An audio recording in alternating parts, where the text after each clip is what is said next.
Hello, it's Helen from Free Dog Austin. How are you? I apologize for how I look. It was an extremely rough day today. It was a challenging day.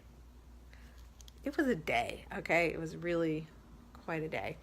Anyway, but I did want to poke my head into your world and say something. Boy, that's a weird reflection, isn't it? Anyway,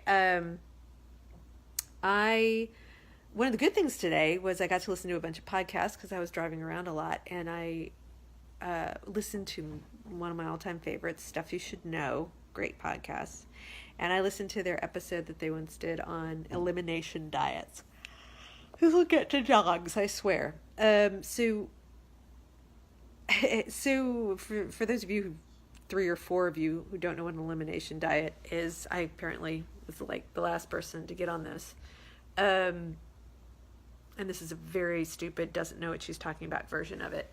You basically are trying to see what the foods you eat, what affects you, what you're maybe sensitive to, what's not great for you in your personal body chemistry. So you forego something for a solid block of time, like 2 weeks or something. You have no sugar and no dairy, let's say.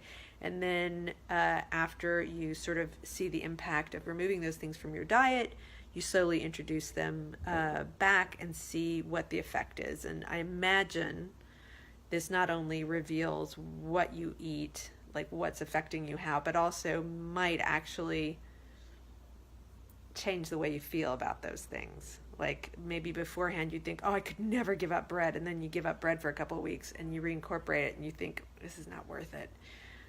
Hard to imagine, but dogs. So a lot of times when I'm training with clients, we talk a lot about giving the dogs, restricting affection. Yeah, I know. I know. And I make a point of saying, look, this is not going to be forever, but you're sort of having to recalibrate your dog's concept of you, and you really need to you need to not be so much of a puffball with them. You need to not be so sloppy and so needy with your dog. You need to earn their respect and blah, blah, blah. This is, again, very short version of something. But essentially, it's hard. I think that is above everything the hardest thing I ask clients to do. And it also means things like not letting them on the furniture for a while, not letting them crawl on you, not letting them demand affection, not letting them initiate play. I mean, there's a lot of stuff that gets sort of turned off for a while. And it's essentially like an elimination diet, right? Some things will never come back. But some things will. But you go cold turkey for a while to recalibrate the chemistry between you and your dog.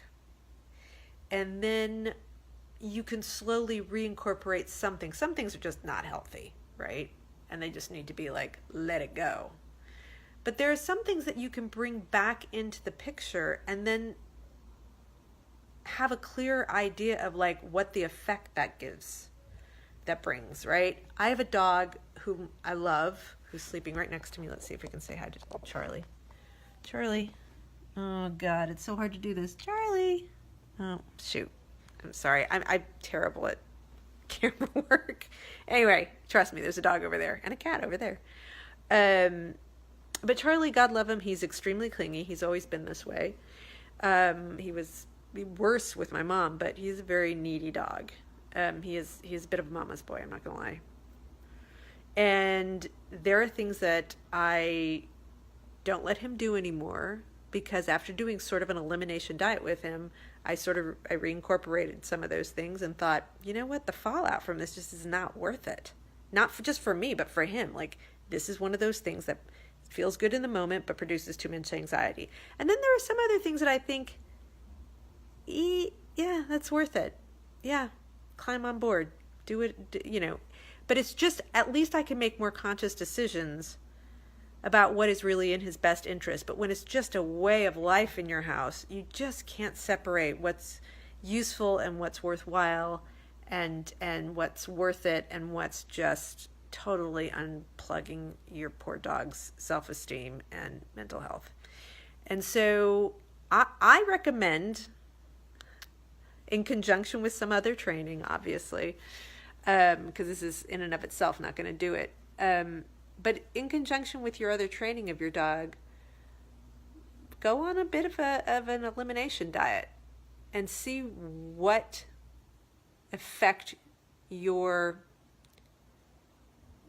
gushing over your dog has, and then judiciously reincorporate what it is that is worth it and what is really helpful and what just makes him a clingy mess, or her.